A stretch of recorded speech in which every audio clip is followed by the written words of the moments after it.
study in Europe with full funding. A complete guide to Erasmus Mundus for Bangladeshi students. এই সেশনটি বিশেষভাবে আয়োজন করা হয়েছে সেই সব শিক্ষার্থীদের জন্য যারা ইউরোপে ফুল ফান্ডেড হায়ার এডুকেশন করতে আগ্রহী, বিশেষ করে ইরাসমাস মুন্ডাস জয়েন্ট মাস্টার্স প্রোগ্রামের মাধ্যমে। শুরু করার আগে ছোট্ট একটা অনুরোধ, আপনারা সবাই অনুগ্রহ করে মাইক মিউটেড রাখবেন এবং আপনার প্রশ্ন থাকলে সেটা চ্যাট বক্সে লিখে রাখবেন। সেশন শেষে আমরা কোয়েশ্চেন আর আনসার সেগমেন্ট রাখবো। Now I'm introducing myself.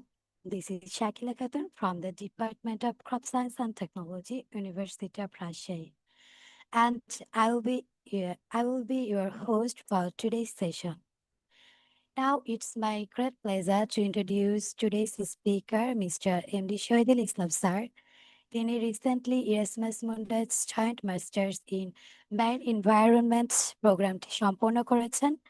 তিনি পড়াশোনা করেছেন University of Bordeaux France, University of the Basque Country Spain and University of the Liège Belgium থেকে। এছাড়াও একাডেমিক অ্যাচিভমেন্ট হিসেবে তিনি তার IELTS score 8 overall, first position in BSc and MSc. তিনি University of Rajshahi থেকে bachelor of science in fisheries and masters of science in aquaculture degree সম্পন্ন করেছেন। এছাড়াও পাবলিকেশনস, কনফারেন্স, রিসার্চ স্কিল, বিভিন্ন ধরনের অ্যাওয়ার্ড সহ তার ঝুড়িতে রয়েছে অসংখ্য অ্যাচিভমেন্ট।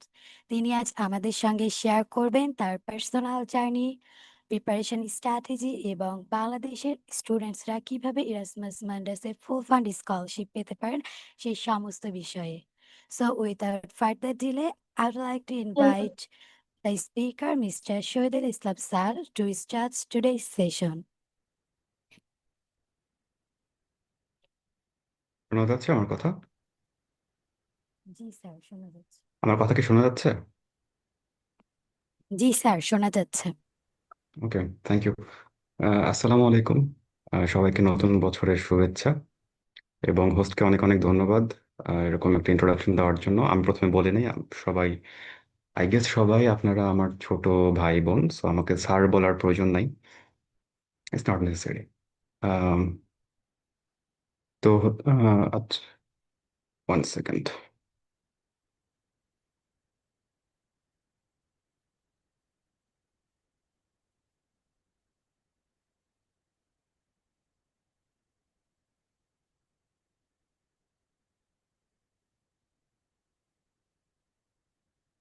স্ক্রিন কি দেখা যাচ্ছে?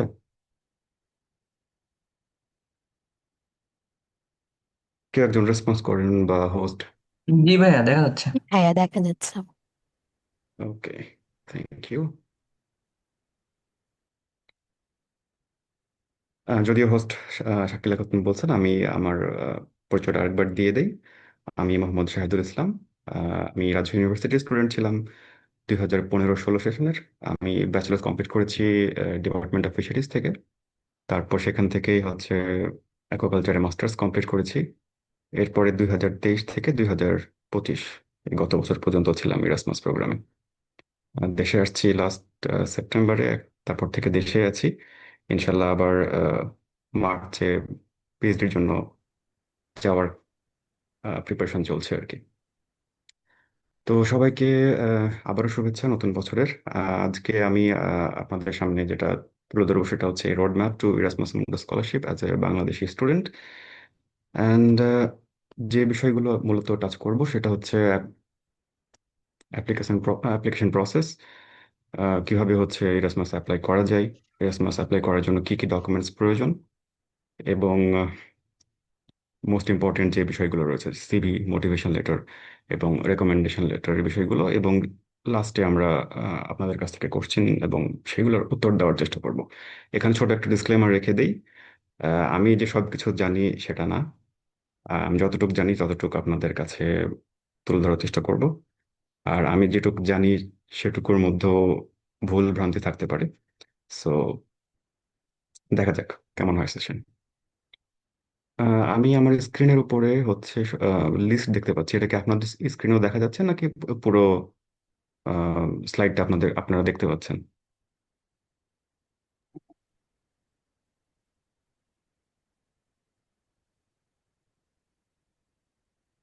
একজন রেসপন্স করেন না। তো পুরো করছে ভাইয়া। স্লাইডটাকে দেখা পুরো স্লাইডটাকে দেখা যায়? হ্যাঁ, স্লাইডটা শো করছে। ওকে।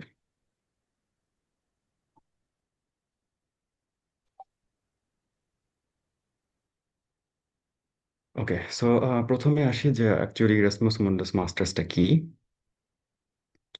এটি হচ্ছে ইউরোপিয়ান কমিশনের ফান্ডেড একটি মাস্টার্স প্রজেক্ট, যেটা 2004 সাল থেকে চালু হয়েছে। এবং এটা একটা জয়েন্ট মাস্টার্স ডিগ্রি, অর্থাৎ এই মাস্টার্স ডিগ্রিটা কয়েকটা ইউনিভার্সিটির কোলাবোরেশনের মাধ্যমে একটা জয়েন্ট ডিগ্রি দেওয়া হয়। কোনো একটা ইউনিভার্সিটি না, এখানে মাল্টিপল দেশের মাল্টিপল ইউনিভার্সিটি একসাথে একটি কনসোর্শিয়াম ফর্ম করে, এবং সেই কনসোর্শিয়ামের আন্ডারে একটি মাস্টার্স ডিগ্রি প্রোভাইড করা হয়। সাধারণত তিনটা তিনটা দেশের তিনটা ইউনিভার্সিটি বা হায়ার এডুকেশন ইনস্টিটিউট মিলে একটি কনসোর্শিয়াম ফর্ম করা হয়। এবং যে মাস্টার্স প্রোগ্রামগুলো এই ইরাসমাস মুন্ডাস প্রোগ্রামের মাধ্যমে স্টুডেন্টদের মাধ্যমে যে রিক্রুট করা হয়, সেটা সাধারণত 1 থেকে 2 বছরের হয়ে থাকে। 1 বছরের প্রোগ্রাম সেটা 60 ক্রেডিট হতে পারে, 90 ক্রেডিট হতে পারে। আর 2 বছরের প্রোগ্রামগুলো মেইনলি 120 ইসিটিএস বা ক্রেডিটের হয়ে থাকে। আমরা মূলত যে মাস্টার্স নিয়ে আজকে কথা বলবো সেটা, বা বাংলাদেশ থেকে আমরা যারা যাই, তারা মূলত এই 2 বছরের যে একাডেমিক প্রোগ্রামটা আছে সেই প্রোগ্রামগুলোতে যায়। একটা 2 বছরের মাস্টার্স প্রোগ্রামে 4টা সেমিস্টার থাকে। প্রথম সেমিস্টারটা ইউজুয়ালি একটা ফান্ডামেন্টাল সেমিস্টার হয়। সব স্টুডেন্টরাই একই ধরনের কোর্স ফলো করে। এবং পরের যে 2টা সেমিস্টার রয়েছে, সেই 2টা সেমিস্টারে স্টুডেন্টরা নিজেদের পছন্দ অনুযায়ী বিভিন্ন সাবজেক্ট এবং বিভিন্ন ইউনিভার্সিটিতে চয়েস দিয়ে সেটা পড়ার সুযোগ পায়। এবং লাস্টের সেমিস্টারটা সাধারণত থিসিসের জন্য ডেডিকেট করা থাকে। এবং সেই থিসিসটা আপনি সেই কনসোর্শিয়ামের মধ্যে থেকেও করতে পারেন, অথবা আপনি যদি বাইরে ইউনিভার্সিটি যে প্রোগ্রামের যে অন্তর্ভুক্ত যে ইউনিভার্সিটিগুলো রয়েছে, সেই ইউনিভার্সিটির বাইরে থেকেও যদি আপনি কোনো থিসিস ম্যানেজ করতে পারেন, তাহলে সেখান থেকেও থিসিস করা যায়। সেই থিসিসটা আপনি ইউরোপে করতে পারেন, বাংলাদেশেও করতে পারেন, আবার ইউরোপের বাইরে অন্যান্য কন্টিনেন্টে করা সম্ভব। গত বছর, অর্থাৎ 2025-এ বাংলাদেশ থেকে 95 জন গিয়েছিল এই ইরাসমাস মুন্ডাস স্কলারশিপে ফুল ফান্ডেড হিসাবে। টোটাল স্টুডেন্ট সম্ভবত গিয়েছিল প্রায় 150 জন। অর্থাৎ 95-এর বাইরে যারা গিয়েছে তারা সেলফ ফান্ডিং এ বা পার্শিয়াল ফান্ডিং এর মাধ্যমে গিয়েছে।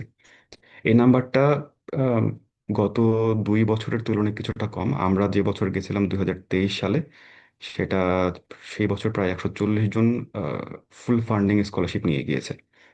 এই বছর, অর্থাৎ লাস্ট বছর, এই সংখ্যাটা আমি বলবো যে তুলনামূলকভাবে কম।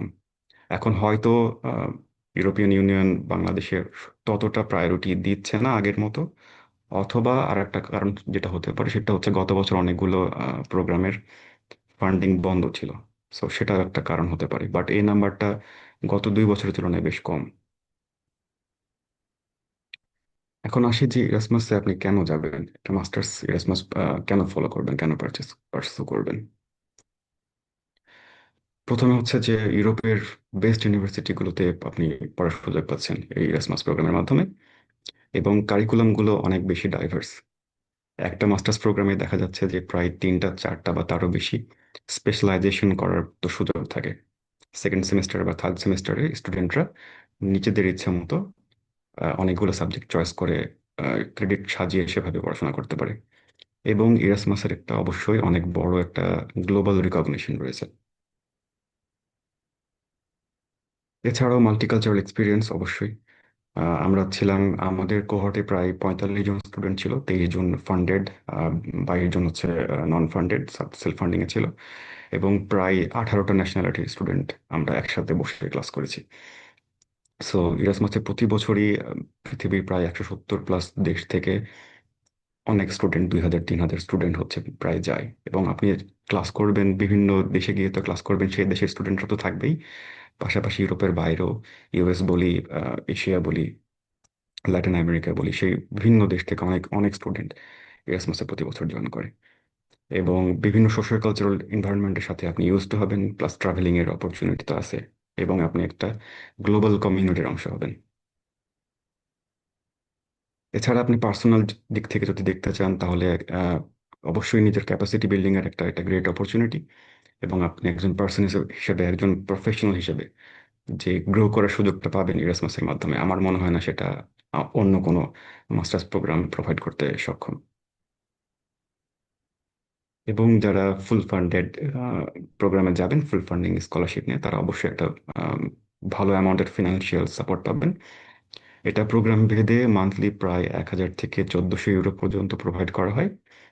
এছাড়া যারা 1,000 ইউরো পান প্রতি মাসে, তারা 2 বছরে মোটা প্রায় 7,000 ইউরো হচ্ছে তাদেরকে ট্রাভেল এবং ইনস্টলমেন্ট অ্যালাউন্স দেওয়া হয়। টিউশন ফি যেটা রয়েছে সেটা পুরোটাই ইরাসমাস প্রোগ্রাম থেকে কভার করা হয়, এবং ফ্রি হেলথ ইন্স্যুরেন্স তো আছেই। এবার আসি যে আপনি ইরাসমাসের কোন প্রোগ্রামটা চুজ করবেন, বা কিভাবে বুঝবেন যে এই প্রোগ্রামটা আমার জন্য বেস্ট, বা কোন প্রোগ্রামটা কিভাবে সিলেক্ট করতে হবে। বর্তমানে ইরাসমাস মুনুস আমি কালকেও চেক করছিলাম, এরা ইউরোপিয়ান কমিশন এখন 202টা মাস্টার্স প্রোগ্রামে হচ্ছে যে ফান্ডিং দিচ্ছে। এটা আমি গতকালকে চেক করলাম, আপনারা এই যে লিঙ্কটা দেওয়া আছে এখানে দেখা যাচ্ছে। আমি এটা পরে স্লাইড দিয়ে দেবো, আপনারা বা গুগলে সার্চ করলেও পাবেন এটা। ইরাসমাস প্রোগ্রামের একটা ক্যাটালগ রয়েছে, সেই ক্যাটালগে গেলে আপনারা হচ্ছে সকল মাস্টার্স প্রোগ্রামের একটা লিস্ট পাবেন। এবং এই মাস্টার্স প্রোগ্রামগুলোর মধ্যে কোন মাস্টার্স প্রোগ্রামটা আপনার প্যাশনের সাথে যায়, আপনার ব্যাকগ্রাউন্ডের সাথে যায়, সেটা আপনাকে প্রোগ্রাম ডেসক্রিপশনটা পড়ে তাদের নিজস্ব যে ওয়েবসাইটগুলো রয়েছে সেই ওয়েবসাইটগুলোতে গিয়ে আপনাকে নিজস্ব রিসার্চের মাধ্যমে বেছে নিতে হবে যে কোন প্রোগ্রামটা আমার সাথে, আমার ব্যাকগ্রাউন্ডের সাথে যায়, আমি ভবিষ্যতে কোন দিকে যেতে চাচ্ছি সেটার সাথে কম্পিটেন্ট। এই বিষয়গুলো খেয়াল রেখে আমরা প্রোগ্রাম সিলেকশন করব। এরাসমাস মুন্ডাসের ক্যাটালগে গেলে, ওয়েবসাইটে গেলে এরকম হচ্ছে একটা ওয়েব পেজ আসে।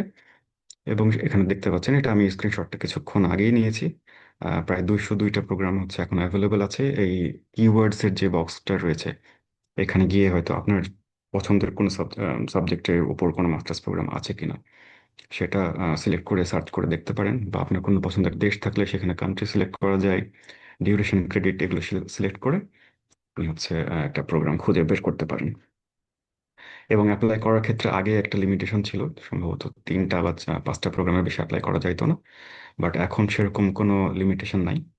আপনার ব্যাকগ্রাউন্ডের সাথে যাই, বা আপনার প্যাশনের সাথে যাই, এরকম হচ্ছে আপনি যতগুলো প্রোগ্রামে আপনার অ্যাপ্লাই করা সম্ভব আপনি অ্যাপ্লাই করতে পারেন। এবং এই প্রতিটা প্রোগ্রামেরই হচ্ছে নিজস্ব ওয়েবসাইট আছে। নিজস্ব ওয়েবসাইট আছে, এবং সেই ওয়েবসাইটগুলোতে তাদের application requirements, application deadline, criteria, selection criteria, interview criteria, এই সবগুলো বিষয়গুলো নিজের নিজের ওয়েবসাইটে দেওয়া রয়েছে। এবং আপনি যখন আপনার একটা ডিজাইড প্রোগ্রাম আপনি সিলেক্ট করতে পারবেন যে হ্যাঁ, আমি আমি সম্ভবত এগুলো পার্সু করব, তখন সেই প্রোগ্রামের ওয়েবসাইটগুলোতে গিয়ে আপনাকে দেখতে হবে যে অ্যাপ্লাই অ্যাপ্লাই করার উইন্ডো কখন, কোন ধরনের ডকুমেন্টস চাচ্ছে, কি ধরনের ক্রাইটেরিয়া তারা চাচ্ছে, তাদের গোলস কি, অ্যাম্বিশন কি, এই এই বিষয়গুলো নিয়ে আপনাকে অনেক বেশি স্টাডি করতে হবে। কেন করতে হবে সেটা আমরা পরে আসছি। এবার আসি একটা অ্যাপ্লিকেশনের ওভারভিউ এর উপর।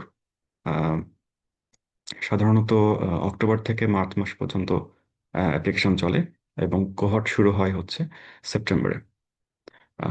প্রথম স্টেজটা চলে যাওয়ার পরে দেখতে হবে যে আমাদের কোন কোন ডকুমেন্টসগুলো প্রয়োজন অ্যাপ্লাই করার ক্ষেত্রে। সেই ডকুমেন্টসগুলোর একটা চেকলিস্ট বানাই সেই ডকুমেন্টসগুলো রেডি করতে হবে।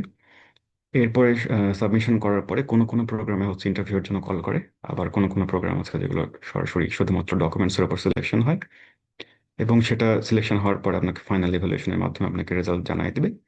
এবং রেজাল্ট জানানোর পরে যে সাবসিকুয়েন্ট যে ধাপগুলো রয়েছে, যেমন ভিসা অ্যাপ্লিকেশন, অ্যাকোমোডেশন, এগুলো ম্যানেজ করার পরে নেক্সট ইয়ারে হচ্ছে সেপ্টেম্বরে স্টুডেন্টরা তাদের ক্লাস শুরু করে।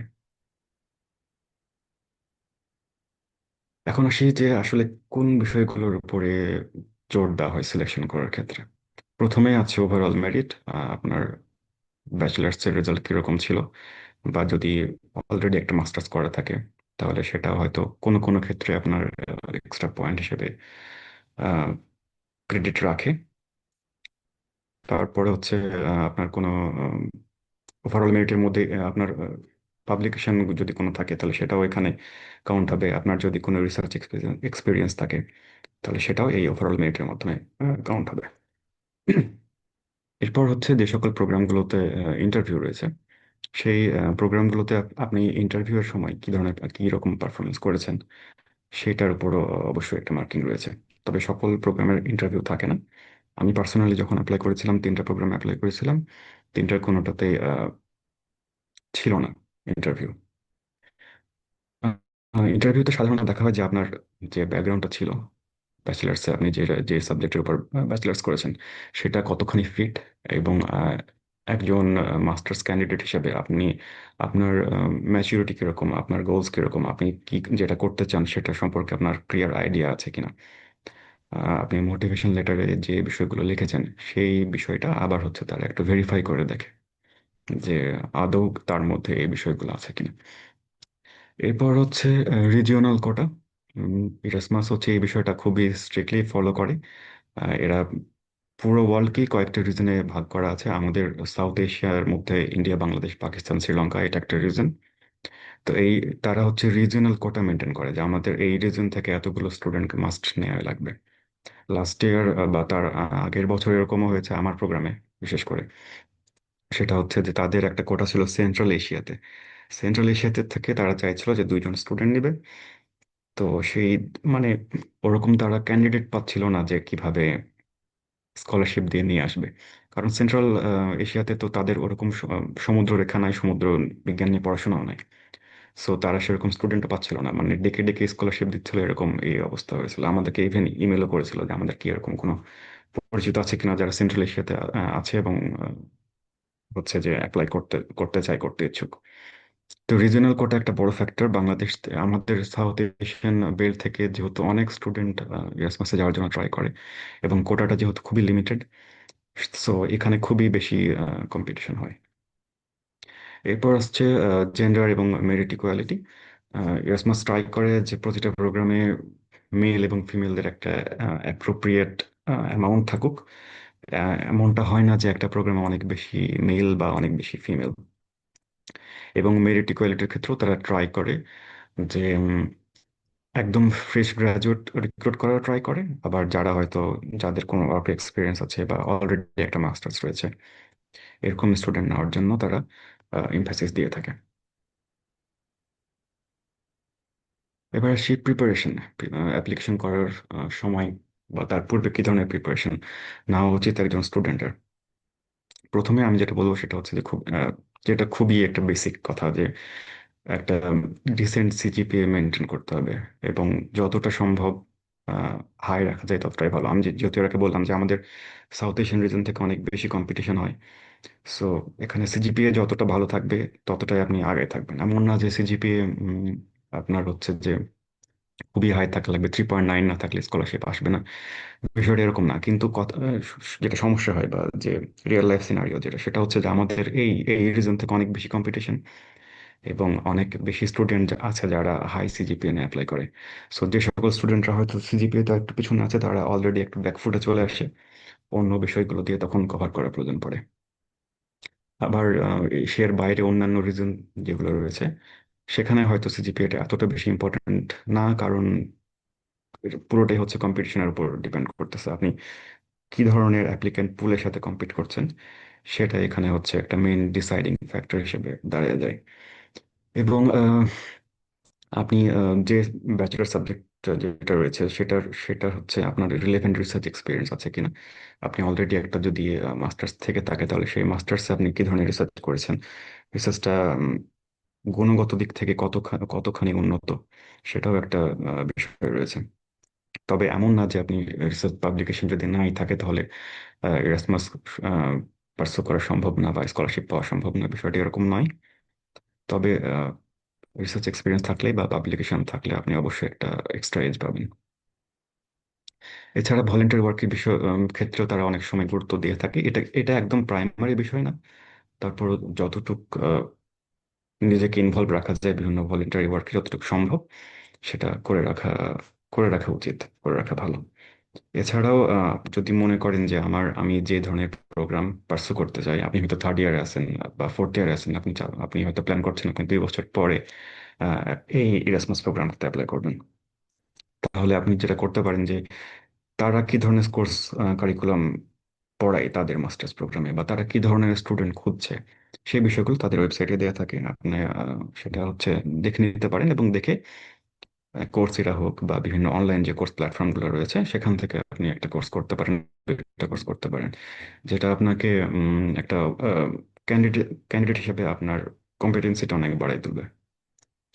এছাড়াও কিছু কিছু বেসিক কোর্স আছে, যেমন অনেকে আছে যারা হয়তো কম্পিউটারের বিষয়গুলো, একদম প্রাইমারিলি বিষয়গুলো অনেক ডিফিকাল্ট হয়ে যায় তাদের জন্য। এই বিষয়গুলো আহ, নিজেকে ট্রাই করতে হবে, নিজেকে ইমপ্রুভ করার, এবং শুধু শুধু এটা ইএসমাসের জন্য। আপনি যদি ইএসমাসের নাও হয় তাহলে আপনার জব লাইফে হোক বা অন্য ক্ষেত্রেও সেগুলো কাজে দিবে। আপনি যদি সায়েন্সের স্টুডেন্ট হন, বা অনেক সময় আর্টসের স্টুডেন্টদের ক্ষেত্রেও স্ট্যাটিস্টিক্যাল অ্যানালিসিসের বিষয়গুলো অনেক বেশি ইম্পর্টেন্ট। সো এই কোর্সগুলো করে রাখতে পারেন। যারা হয়তো বায়োলজিক্যাল সেক্টরে আছেন, যে এখন হচ্ছে মলিকুলার টুলসের অনেক কাজ হয়, সো এইগুলো যদি আপনি আপনার ডিপার্টমেন্টে হোক বা আপনার ডিপার্টমেন্টের সিনিয়র কেউ থাকে বা এমন কোনো ল্যাব থাকে যারা এই ধরনের কাজ করে, আপনি ট্রাই করতে পারেন যে আপনি তাদের সাথে ইনভলভ হবেন। আপনার নিজের নিজের যে স্কিল সেটটা রয়েছে সেটা যতভাবে ইমপ্রুভ করা যায়, যত সুযোগ রয়েছে ইমপ্রুভ করার, সেটা ট্রাই করতে হবে।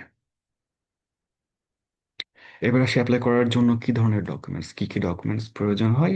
প্রথমে হচ্ছে একটা ভ্যালিড পাসপোর্ট লাগে। সাধারণত প্রোগ্রাম, আপনার যে ইন্টেন্ডেড ডেট শুরু হওয়ার তার থেকে 1 বছর ভ্যালিডিটিটা থাকতে হয় অ্যাপ্লাই করার সময়। এছাড়া হচ্ছে আপনার ব্যাচেলার্সের সার্টিফিকেট লাগবে। সেটা প্রফেশনাল সার্টিফিকেট হতে পারে, অথবা আপনি হয়তো ফাইনাল ইয়ারের এক্সাম দিয়েছেন, রেজাল্ট হয় না এখনো, সেরকম স্টুডেন্টরাও ম্যাক্সিমাম প্রোগ্রামে অ্যাপ্লাই করতে পারে। মার্কশিট প্রয়োজন হয়, সিভি দরকার হয়, প্রায় সব প্রোগ্রামে হচ্ছে ইংলিশ প্রফিসিয়েন্সি সার্টিফিকেট লাগে। আইএলস, সেটা আইএলস হতে পারে, টোফেল হতে পারে, আবার অনেক অনেক অনেক প্রোগ্রামে হচ্ছে এমওআই দিয়েও হয়, মিডিয়াম অফ ইনস্ট্রাকশন সার্টিফিকেট, যেটা হচ্ছে আপনার ইউনিভার্সিটি প্রোভাইড করে, যে তারা ব্যাচেলার স্টাডিজটা ইংরেজিতে করেছে, তাহলে সেক্ষেত্রে হয়তো আইএলস লাগছে না, সেরকমও হতে পারে। এটা এটা হচ্ছে আপনার প্রোগ্রামের উপর ডিপেন্ড করছে। তারা যদি বলে যে না আইএলস দেয়া লাগবে, তাহলে সেক্ষেত্রে আইএলসটা ছাড়া উপায় নাই। ইউজুয়ালি 6.5 লাগে। আর যদি বলে যে না এমওআই দিয়েও হবে, তাহলে আপনি সেটা দিয়ে অ্যাপ্লাই করতে পারেন। এখন একটা বিষয় যেটা রয়েছে, এর আগে যেটা বলছিলাম, আবার সেই বিষয়টা আসবে এখানে, যে কম্পিটিশন খুব বেশি।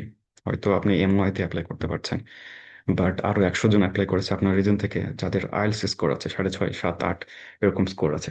তো তাদের সাথে আপনি যখন কম্পিট করছেন, তখন হয়তো একটা একটা আপনার ক্ষেত্রে এটা ডাউনগ্রেড হয়ে যেতে পারে, যে আপনার আইএলটিএস না, আপনি শুধু এমওআই দিয়েছেন, বা আপনার আইএলটিএস আছে, আপনার স্কোরটা কম। আমার ক্লাসমেটদের কথা যদি বলি, আমরা আমরা গেছি, বাংলাদেশ থেকে যারা গিয়েছি তারা গিয়েছিলাম আইএলটিএস দিয়ে, বাট ফিলিপাইন্স, মালয়েশিয়া থেকে যারা গিয়েছিল তারা এমওআই দিয়ে আসছে। তাদের তাদের ক্ষেত্রে এতটা কম্পিটিটিভ ছিল না এনভায়রনমেন্ট, সো আই গেস তাদের তাদের ক্ষেত্রে এটি ইজি। বাট যেহেতু বাংলাদেশে আছি আমরা, সেহেতু আমি বলবো যে যদি সম্ভব হয় তাহলে অবশ্যই আইএলটিএসটা দিয়ে ফেলা, এবং যতটা স্কোর আয় রাখা যায় ততটাই বেটার। এরপর হচ্ছে অবশ্যই আমি বলবো যে রেজাল্টের পরে আপনার ওভারঅল প্রোফাইলের পরে সব থেকে বেশি ইম্পর্টেন্ট যেটা, সেটা হচ্ছে মোটিভেশন লেটার। এমন অনেক ক্ষেত্রে দেখা গেছে যে হয়তো আপনার রেজাল্ট খুব বেশি ভালো না, আপনার রিসার্চ এক্সপিরিয়েন্স খুব বেশি ইনরিচ না, তারপর আপনি আপনার মোটিভেশন লেটার অনেক বেশি ভালো।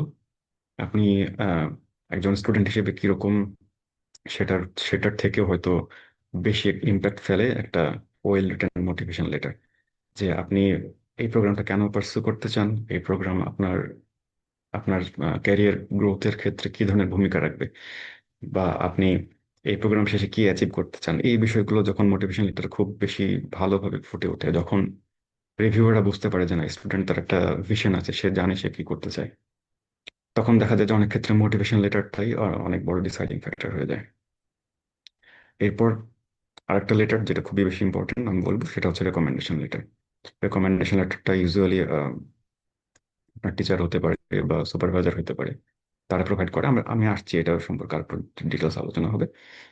আর তারপরে লাস্টে যেটা লাগে সেটা হচ্ছে প্রুফ অফ রেসিডেন্স। আপনি যে বাংলাদেশের নাগরিক নাগরিক সেই নাগরিকত্ব প্রমাণ করার জন্য একটা ডকুমেন্টস লাগে। এটা সাধারণত ইউনিয়ন পরিষদে যারা থাকেন তারা ইউনিয়ন পরিষদ থেকে নিতে পারেন, অথবা সিটি কর্পোরেশন অফিস থেকে ওটা প্রোভাইড করে। ওকে, এবার হচ্ছে একটু ডিটেলসে আলোচনা যায়। প্রথমে হচ্ছে সিভি।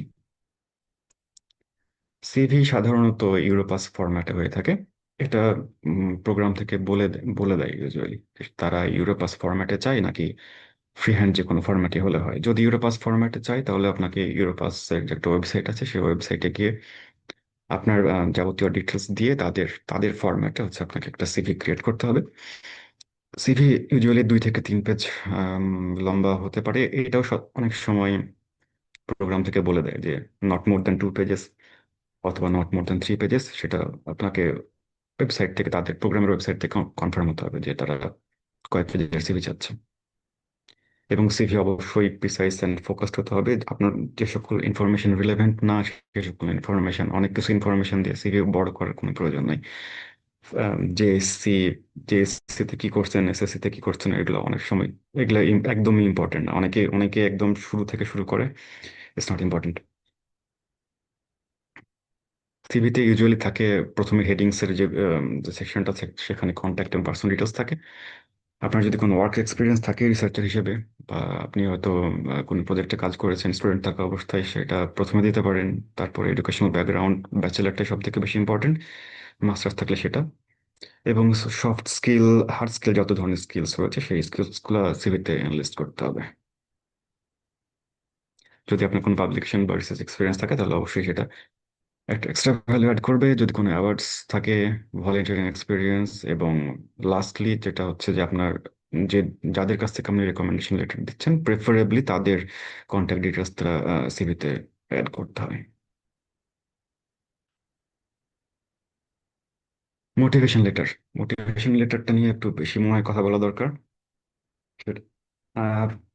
মোটিভেশন লেটারের ক্ষেত্রে একটা বিষয় খেয়াল রাখতে হবে যে প্রায় একটা প্রোগ্রামের জন্য হয়তো 1,000 জন অ্যাপ্লাই করতেছে। এখন 1,000 জন অ্যাপ্লিকেন্টের মোটিভেশন লেটার আপনি যদি একটা স্ট্যান্ড আউট করতে না পারেন, তাহলে হয়তো প্রথমে 30 সেকেন্ড পড়লো, 1 মিনিট পড়লো, তারপর মনে হলো যে না, এখানে ইন্টারেস্টিং কিছু একটা নাই। সো মোটিভেশন লেটারটা লেখার ক্ষেত্রে ট্রাই করতে হবে যে একদম গতানুগতিক না হই। অনলাইনে অনেক ধরনের অনেক স্যাম্পল কপি পাওয়া যায়, আপনারা সেটা পড়তে পারেন, পড়ে আইডিয়া নিতে পারেন কিভাবে হতে পারে। আমি যেটা বলি সেটা হচ্ছে যে আপনার প্রথম যে ওপেনিং প্যারাগ্রাফটা হবে, সেই ওপেনিং প্যারাগ্রাফটাই এমন ভাবে লেখা উচিত যাতে যে যে রিডার থাকবেন, যিনি রিভিউয়ার থাকবেন, সে হচ্ছে আপনার মোটিভেশন লেটারটার বাকিটুকু পড়তে ইন্টারেস্টেড হয়।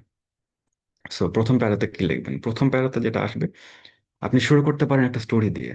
আপনি ব্যাচেলর লেভেলে বা মাস্টার্স লেভেলে বা আপনার রিসার্চ এক্সপিরিয়েন্স যখন আপনি রিসার্চ করেছেন, তখন হয়তো কোনো একটা প্রবলেম ফেস করেছেন, হয়তো কোনো একটা আপনার অবজারভেশন আছে, যে যে অবজারভেশনটা বা যে প্রবলেমটা আপনাকে মোটিভেট করছে যে না, আমি একজন স্টুডেন্ট হিসেবে আমি মনে করি যে যদি আমি এই মাস্টার্সটা করতে পারি, যদি আমি এই হায়ার এডুকেশনের অপরচুনিটিটা পাই, তাহলে আমি হয়তো এই প্রবলেমটা সলভ করতে পারবো, আমি হয়তো এই এই বিষয়গুলোতে কন্ট্রিবিউট করতে পারবো। বা আমার লাইফের যে ধরনের গোল আছে, আমি প্রফেশনাল লাইফে যে গোল, আমার যে গোল, সেই গোলটার সাথে প্রোগ্রামের যে গোলস বা অ্যাম্বিশন আছে সেটা হচ্ছে ম্যাচ করে। So, প্রথম প্যারাগ্রাফে আপনার যেটা ট্রাই করতে হবে যে আপনি রিভিউয়ারের অ্যাটেনশনটা ক্যাচ করতে চান, আপনি ছোট একটা স্টোরি দিয়ে ওপেন করতে চান যে আপনি এই প্রোগ্রামে কেন ইন্টারেস্টেড, সেটা আপনার রিয়েল লাইফের সাথে, আপনার রিয়েল এক্সপিরিয়েন্সের সাথে রিলেট করতে হবে। এরপরে যে সেগমেন্ট আসে দ্বিতীয় প্যারাগ্রাফে, আমি বলবো যে আপনার পাস্ট এক্সপিরিয়েন্স এবং আপনার এডুকেশনাল ব্যাকগ্রাউন্ড এই প্রোগ্রামের সাথে কিভাবে কোরিলেট করে। আপনি যে ব্যাচেলার্স প্রোগ্রামটা পার্সু করছেন, আপনি যে রিসার্চ প্রোগ্রামগুলোতে অংশগ্রহণ করেছেন, সেই প্রোগ্রামগুলোতে আপনি সেটার মাধ্যমে আপনি কি ধরনের এক্সপিরিয়েন্স গ্যাদার করেছেন, আপনি কি ধরনের স্কিল সেট আপনি অ্যাকোয়ার করতে পারছেন, সেই স্কিল সেটগুলো আপনাকে এই প্রোগ্রামের জন্য কেন সুইটেবল করে তুলেছে, বা আপনি এই প্রোগ্রামের জন্য যে এই ধরনের স্কিল সেটগুলো দরকার সেটা আপনার মধ্যে কিভাবে এসেছে, সেই বিষয়গুলো আপনাকে এই সেকেন্ড প্যারাতে তুলতে হবে। অর্থাৎ আপনার পাস্ট এক্সপিরিয়েন্স এবং আপনার এডুকেশনাল এক্সপিরিয়েন্স কিভাবে আপনার এই প্রোগ্রামের সাথে রিলেটেড। এরপর হচ্ছে আপনি একাডেমিক্যালি কি অ্যাচিভ করতে চান। আপনি যে একটা প্রোগ্রামে যাবেন, সেজন্য আপনি মোটিভেশন লেটার লিখছেন। এখন এই মোটিভেশন লেটারটা যে লিখছেন বা যে প্রোগ্রামের জন্য অ্যাপ্লাই করছেন, সেখানে আপনার গোলস কি। আপনি, যেহেতু আমি প্রথমে স্ট্রাকচারের কথা বলছিলাম যে স্টুডেন্টরা নিজেদের পছন্দ মতো সাবজেক্ট চুজ করে পড়তে পারে সেকেন্ড এবং থার্ড সেমিস্টারে, আপনাকে তাহলে এখন এখানে দেখাতে হবে যে আমি এই সাবজেক্টগুলো চয়েস করতে চাই এই কারণে, আমার গোল এটা, আমি এখানে এই বিষয়গুলো অ্যাচিভ করতে চাই। সেটা যে শুধু একাডেমিক হতে হবে সেটা না, একাডেমিক একাডেমিক প্লাস আপনার পার্সোনাল গ্রোথের যে বিষয়গুলো আছে সেটা আপনি কোন কোন অ্যাসপেক্টগুলো এই প্রোগ্রামের মাধ্যমে অ্যাচিভ করতে চান। এবং এটা লেখার জন্য আপনাকে অবশ্যই, আমি প্রথমে যেটা বলছিলাম, যে আপনার যে প্রোগ্রাম অ্যাপ্লাই করছেন সেই প্রোগ্রামটা অবশ্যই অবশ্যই অনেকবার করে পড়তে হবে। তাদের প্রোগ্রামের যে ডেসক্রিপশন রয়েছে তাদের ওয়েবসাইটে, তাদের গোলস কি, তাদের অ্যাম্বিশন কি, তারা কি ধরনের স্টুডেন্ট খুঁজছে, সেই বিষয়গুলো আপনার মাথায় মধ্যে নিতে হবে। তাদের কোর্স কারিকুলাম কোন বিষয়গুলোর উপর ফোকাস করে, তাদের কোর্স কারিকুলাম হচ্ছে পার্সু করার জন্য আপনার কি ধরনের ব্যাকগ্রাউন্ড থাকা প্রয়োজন, অবশ্যই এই বিষয়গুলো নিজের মধ্যে নিতে হবে। তাহলে আপনি এখানে ভালোভাবে লিখতে পারবেন যে আপনি কি অ্যাচিভ করতে চান। এবং অবশ্যই আপনার মোটিভেশন লেটারে এই বিষয়টা ফুটে উঠতে হবে যে আপনি এই প্রোগ্রামটা নিয়ে পড়াশোনা করেছেন। এখন আমি পার্সোনালি রিভিউ রিভিউ করতে যে যেটা দেখি, অনেক স্টুডেন্ট আছে তারা হয়তো মনে করে যে আমি অ্যাপ্লাই করবো রেসমাসে, 2-3 দিন হয়তো একটা ওয়েবসাইট দেখেছে বা অ্যাপ্লিকেশন প্রসেস দেখেছে, ও 2-3 দিনের মধ্যে একটা মোটিভেশন লেটার লিখে সাবমিট করে দিয়েছে। সেক্ষেত্রে মোটিভেশন লেটারটা খুবই জেনেরিক হয়। আমি পড়ার সময় বুঝতে পারি যে জাস্ট হয়তো চ্যাট জিপিটি থেকে বা কোথাও কোনো স্যাম্পল দেখেছে, তারপর হচ্ছে যে জাস্ট রিপ্লেস করে দিয়েছে ওয়ার্ডগুলো। এগুলো দেখলে আ- যেটা বুঝতে পারছি, রিভিউয়াররা খুব তার থেকে খুব ইজিলি বুঝতে পারবে। তো এরকম হলে স্কলারশিপের সম্ভাবনা খুবই কম। সো আপনাকে এমনভাবে লেটারটা লিখতে হবে যাতে বোঝা যায় যে হ্যাঁ, আপনি প্রোগ্রাম প্রতি জেনুইনলি ইন্টারেস্টেড, এবং আপনি সময় ইনভেস্ট করেছেন এই প্রোগ্রামটার আদ্যোপান্ত নিজের মধ্যে নেওয়ার জন্য। এরপরের যে সেগমেন্টটা সেটা মোটিভেশন লেটারের ক্ষেত্রে আপনি এরপরে লিখতে পারেন, সেটা হচ্ছে যে আপনার এই প্রোগ্রামটা কিভাবে আপনার ক্যারিয়ার গোল ফুলফিল করার ক্ষেত্রে অবদান রাখবে। আপনার নিশ্চয়ই একটা মোটিভেশন নিয়ে, একটা ভিশন নিয়ে আপনি অ্যাপ্লাই করবেন যে আমি ভবিষ্যতে এটা হইতে চাই, আমার ক্যারিয়ার গোল এটা। তো সেই গোলটা অ্যাচিভ করার ক্ষেত্রে এই প্রোগ্রামটার অবদান কি হবে, কেন এই প্রোগ্রামটা, বা কিভাবে এই প্রোগ্রামটা সেই ক্ষেত্রে অবদান রাখতে পারে, সেটা আপনাকে লিখতে হবে। এবং লাস্টলি আপনি যেটা কনক্লুড করবেন 2-3টা সেন্টেন্সে, যে আপনার কোন কোয়ালিটিস গুলো আপনাকে একজন ডিজার্ভিং ক্যান্ডিডেট হিসেবে এখানে প্রমাণ করছে। সেটা কি আপনার ব্যাচেলারের স্কোর, আপনার রিসার্চ এক্সপিরিয়েন্স, বা আপনার এক্সট্রা কারিকুলার অ্যাক্টিভিটি, বা সবগুলোই। সেক্ষেত্রে আপনাকে কি পয়েন্টগুলো হাইলাইট করে বলতে হবে যে হ্যাঁ, এই বিষয়গুলো আমার মধ্যে আছে, তাই আমি মনে করি যে আমি একজন ডিজার্ভিং ক্যান্ডিডেট। এরপরে রেকমেন্ডেশন লেটার। রেকমেন্ডেশন লেটারটা সাধারণত 2টা থেকে 3টা রেকমেন্ডেশন লেটার লাগে। কোনো কোনো প্রোগ্রামের ক্ষেত্রে sorry, আপনি হচ্ছে নিজের রেকমেন্ডেশন লেটার কালেক্ট করে হয়তো তাদের পোর্টালে সাবমিট করবেন, অথবা আপনাকে আপনার রেকমেন্ডেশন যে যিনি দিবেন তার হয়তো ইমেল অ্যাড্রেস তারা চেয়ে নেবে, এবং তাকে হয়তো একটা লিঙ্ক দিয়ে দিবে, এবং সেই টিচার হয়তো সেই লিঙ্কে গিয়ে আপনাকে রেকমেন্ডেশন লেটারটা সাবমিট করতে হবে।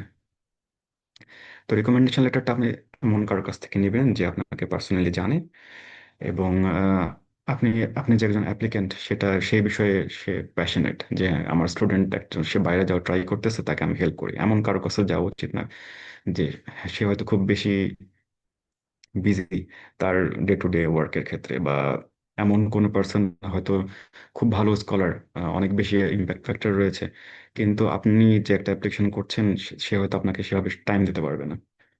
তো সেক্ষেত্রে এমন কারোর কাছে যাওয়া উচিত, এমন টিচারদের কাছে যাওয়া উচিত যে আপনাকে পার্সোনালি চিনে, আপনার অ্যাপ্লিকেশনটার বিষয়ে তারা সিরিয়াস, তাকে রিলেভেন্ট হয়তো আপনাকে সেই কোর্সগুলো পড়িয়েছে ব্যাচেলার বা মাস্টার্স লেভেলে। আপনি যে প্রোগ্রাম অ্যাপ্লাই করছেন, সেক্ষেত্রে ধরুন আমি হয়তো জেনেটিক্স লেভেলের কোনো একটা প্রোগ্রাম অ্যাপ্লাই করছি, তাহলে আমাকে ফিশারি জেনেটিক্স যে পড়িয়েছে, যে টিচার পড়াইছে, তাহলে আমি তার কাছে গেলাম যে স্যার আমি এখানে অ্যাপ্লাই করতে চাচ্ছি, তাহলে আপনি আপনার রিলেভেন্ট, যেহেতু আপনি এখানে কোর্স পড়াচ্ছেন, আপনার কাছ থেকে আমি একটা রেকমেন্ডেশন লেটার চাই। অনেক সময় কোনো কোনো প্রোগ্রামে বলা হয় যে ইম্প্যাক্ট ফ্যাক্টর এত থাকতে হবে, সাইটেশন এত থাকতে হবে, খুবই রেয়ার, এটা কয়েকটা প্রোগ্রামে বলে যে যারা আপনাকে রেকমেন্ড করবে তাদের এরকম একটা প্রোফাইল থাকতে হতে পারে। তা সেরকম যদি হয় তাহলে আপনাকে সেরকম কারো কাছে যাইতে হবে। এখন রেকমেন্ডেশন লেটারে কি কি থাকা উচিত? প্রথমে হচ্ছে যে আপনার একাডেমিক মেরিট, আপনি একাডেমিক্যালি কি ধরনের পারফরমেন্স করেছেন, আপনার পজিশন, যদি ভালো পজিশন থাকে ডিপার্টমেন্টে তাহলে সেটা উল্লেখ করতে পারে রেকমেন্ডেশন লেটারের ক্ষেত্রে, এবং ডেসক্রিপশন অফ পাস্ট অ্যাসোসিয়েশন, যদি আপনার হয়তো উনি আপনার থিসিস সুপারভাইজার ছিল, তাহলে সেই থিসিস করার সময় আপনার পারফরমেন্স কিরকম ছিল সেই বিষয়গুলো তিনি রেকমেন্ডেশন লেটারে উল্লেখ করতে পারেন। একজন স্টুডেন্ট হিসেবে আপনার কি কি কোয়ালিটিস ছিল, বা যখন তার সুপারভিশনে আপনি কাজ করেছেন তখন কি ধরনের পারফরমেন্স আপনি শো করেছেন, সেই বিষয়গুলো এখানে আসতে পারে। এছাড়াও যদি কোনো অ্যাডিশনাল কোয়ালিটিস থাকে, ভলেন্টিয়ারিং এক্সপিরিয়েন্স বা একাডেমিকের বাইরে যদি কোনো এক্সপিরিয়েন্স থাকে, কোনো পার্সোনাল গ্রোথের বিষয় থাকে, কোনো প্রফেশনাল কোয়ালিটিস যদি সেই রেকমেন্ডার যদি দেখে থাকেন আপনার মধ্যে, তাহলে সেটা অ্যাড করতে পারেন। এবং অন্যান্য অ্যাপ্লিকেন্টের থেকে আপনাকে কোন বিষয়গুলো ডিস্টিংগুইশ করে, এরকম যদি কোনো বিষয় থাকে তাহলে সেটা অ্যাড করতে পারে। এবং আপনাকে প্রোগ্রামে নেওয়ার মাধ্যমে প্রোগ্রামের কি বেনিফিট হতে পারে, বা আপনাকে কেন নেবে, আপনি একটা প্রোগ্রামে কি এক্সট্রা অ্যাড করছেন, আপনাকে নিয়ে প্রোগ্রামের কি লাভ, এই ধরনের বিষয়গুলো ইউজুয়ালি রেকমেন্ডেশন লেটারে টিচার হচ্ছে ইনক্লুড করে থাকেন। এবং রেকমেন্ডেশন লেটার বা সিভি, রেকমেন্ডেশন লেটার অথবা মোটিভেশন লেটার, দুই ক্ষেত্রে আপনাকে যে বিষয়গুলো একটা একটা খেয়াল রাখতে হবে সেটা হচ্ছে use example rather than statement. অনেক সময় দেখা যায় যে সিভিতে যে বিষয়টা লেখা রয়েছে মোটিভেশন লেটারও সে একই হুবহু বিষয়টা রিপিট করা হয়। যেমন আপনি হয়তো একটা প্রজেক্টে কাজ করেছেন, আপনি সেটা সিভিতে লিখেছেন,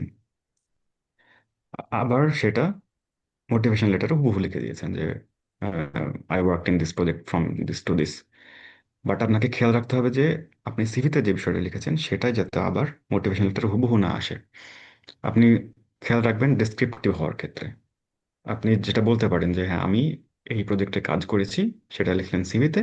এবং মোটিভেশন লেটার ক্ষেত্রে আপনি যেটা লিখবেন সেটা হচ্ছে যে হ্যাঁ আমি এই প্রজেক্টে কাজ করে এই এক্সপিরিয়েন্সটা গেইন করেছি, এবং এই এক্সপিরিয়েন্সগুলোকে আমাকে এইভাবে এই প্রোগ্রামে হেল্প করবে। সো একটু ডিফারেন্ট হইতে হবে। সেটা রেকমেন্ডেশন লেটার ক্ষেত্রেও অ্যাপ্লিকেবল। যিনি আপনাকে রেকমেন্ডেশন লেটার দিচ্ছেন তিনি যদি শুধু এটা লেখেন যে সে আমার কাছে এই প্রজেক্টে কাজ করেছে, তাহলে এটা খুব একটা ভালো দেখায় না।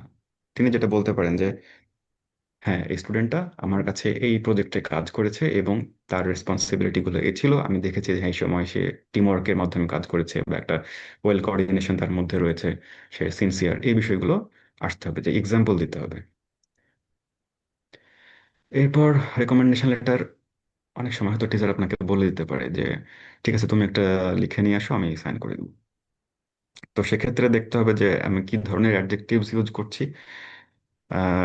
টিচার যদি বলে যে he is one of the best student that I have ever taught, সেটার একটা ভ্যালু। আবার টিচার যদি বলে যে he was a notable student among his class, সেটার একটা আলাদা ভ্যালু। সো কি ধরনের অ্যাডজেক্টিভস, কি ধরনের ওয়ার্ডস ইউজ করা হচ্ছে সেটাও অনেক সময় একটা বড় ইম্প্যাক্ট ফেলে। এবং আপনি যখন নিজে হয়তো লিখে নিয়ে গেছেন তখন খেয়াল রাখতে হবে যে আপনি খুব বেশি ওভার প্রেজ না করেন, যে বিষয়টা আর্টিফিশিয়াল না শোনায়। খুব বেশি নিজের প্রশংসা করা যাবে না।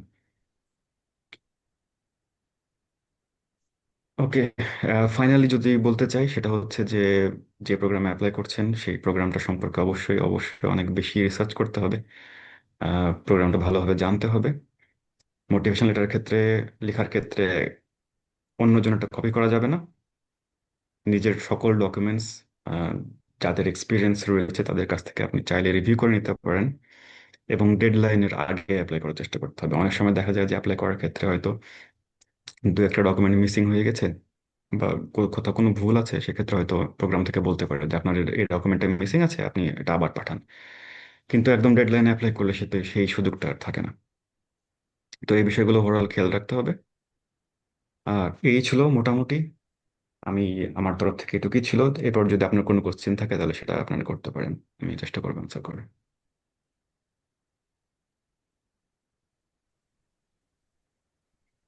থ্যাংক ইউ সো মাচ ভাইয়া for such an informative and inspiring session. আপনার অভিজ্ঞতা এবং দিক নির্দেশনা আমাদের সবার জন্য সত্যি অনেক হেল্পফুল ছিল। এখন ফোরামের প্রেসিডেন্ট সুজন ভাইকে অনুরোধ করছি কিছু বলার জন্য।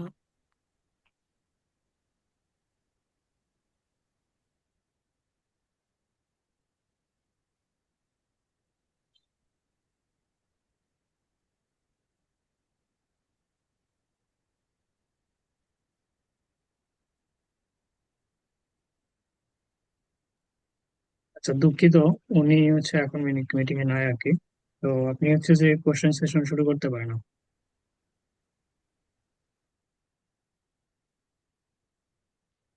ঠিক আছে sir. Now we'll move to the question and answer session. Participants are requested to type their questions in the chat box.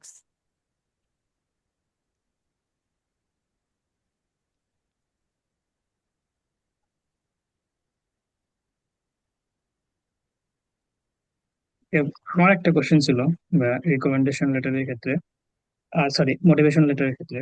তো এই ক্ষেত্রে মানে কোনটাকে বেশি গুরুত্ব দেওয়া হয়, লাইক ফিউচার ক্যারিয়ার নাকি পাস্ট এক্সপিরিয়েন্স? দুটোর ভিতরে আসলে কোনটাকে বেশি গুরুত্ব দিয়ে দেখা হয়? সিলেকশনের ক্ষেত্রে পাস্ট এক্সপিরিয়েন্সটা বেশি ম্যাটার করে আমি বলবো।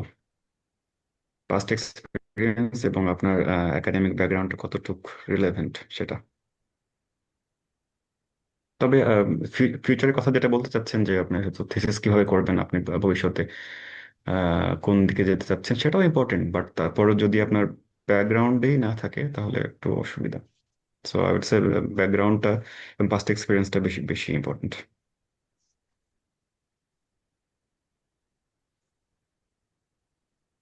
ভাই আসসালামু আলাইকুম। আমার একটা কোশ্চেন ছিল। শিওর।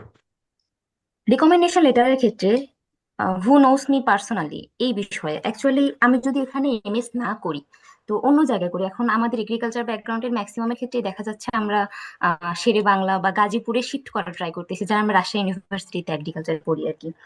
তো এই ক্ষেত্রে কি আমার সেটা কি কোনো ইফেক্ট ফেলবে আমার রিকমেন্ডেশন লেটারে?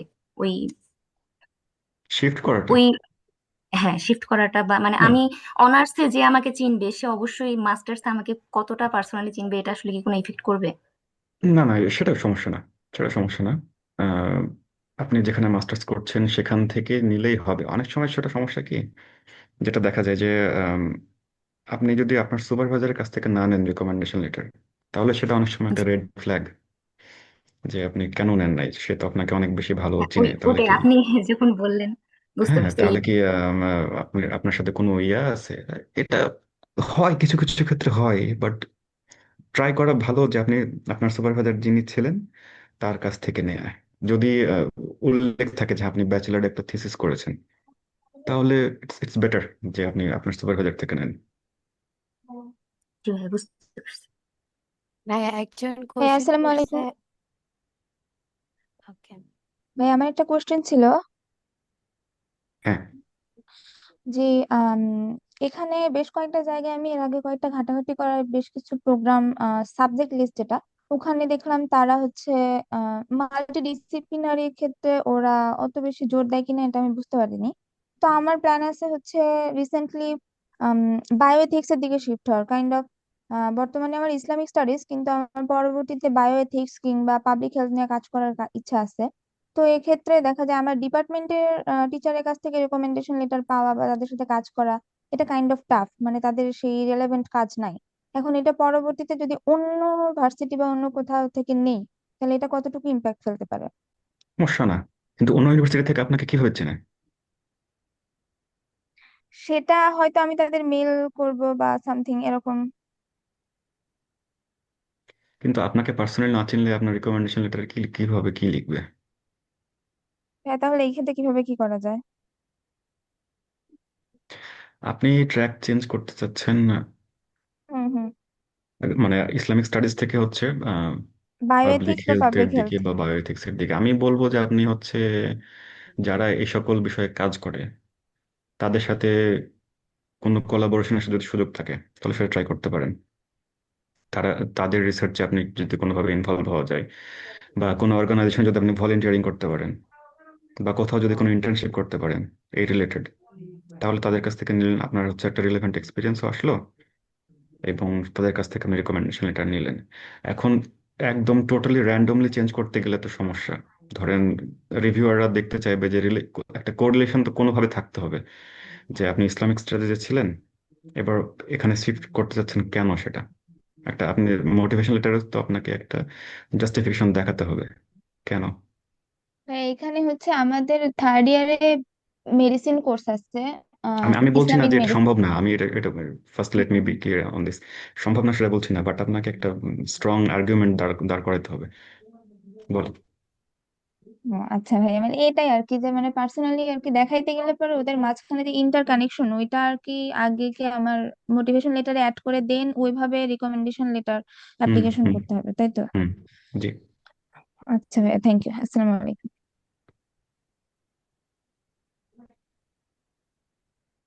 হ্যাঁ, একজন কোয়েশ্চেন করছে, as a first year student হিসেবে নিজেকে কিভাবে প্রিপেয়ার করব, একাডেমিক কতটুকু ফোকাস করতে হবে অ্যান্ড কো কারিকুলারে কতটুকু ফোকাস করতে হবে, কাইন্ডলি ফার্স্ট যদি ইয়ার ইজ বলতেন। Too early.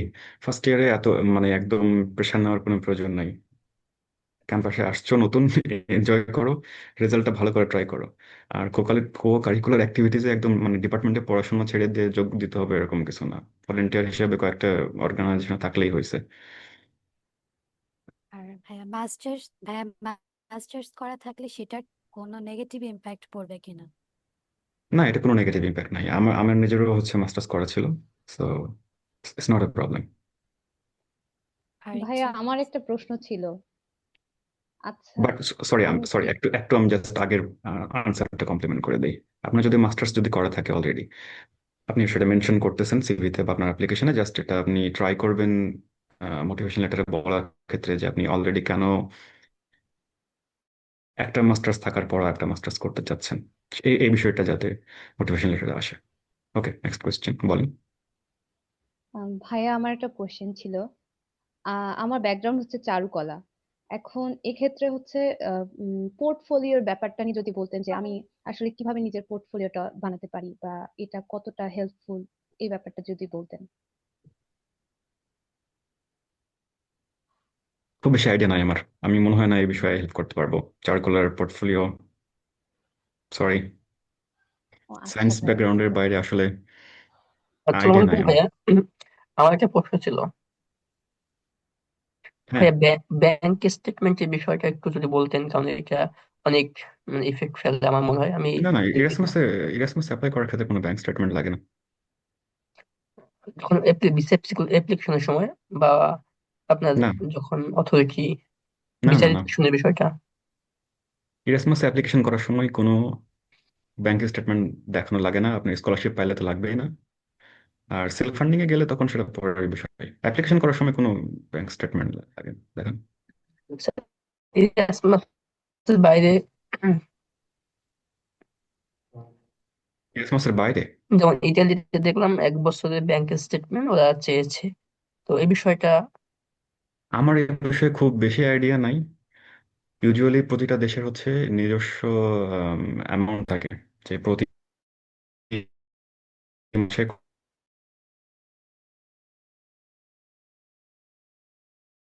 কতটুকু ইউরো বা দেখলাম ডলার মানে সেক্ষেত্রে ওখানে টিউশন আপনার ফিস এটা কি ব্লক অ্যাকাউন্টে নাকি মানে অ্যাকচুয়াল রিকোয়ারমেন্টে কি ছিল, কি বলছে মানে? আপনার রিকোয়ারমেন্ট এমন ছিল যে আপনার 1 বছর ব্যাংক স্টেটমেন্ট ক্লিয়ার দেখানো লাগবে এবং সোর্সটা দেখানো লাগবে যে টাকাটা কই থেকে আসছে। ওদের এখানে আপনার টিউশন ফিসটা লাগবে না দেখলাম।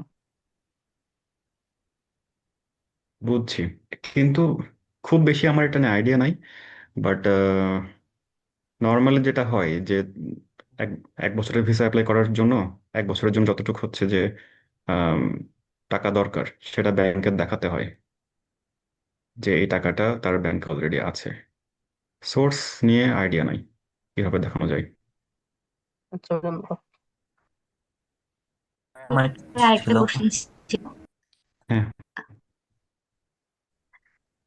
ভাইয়া।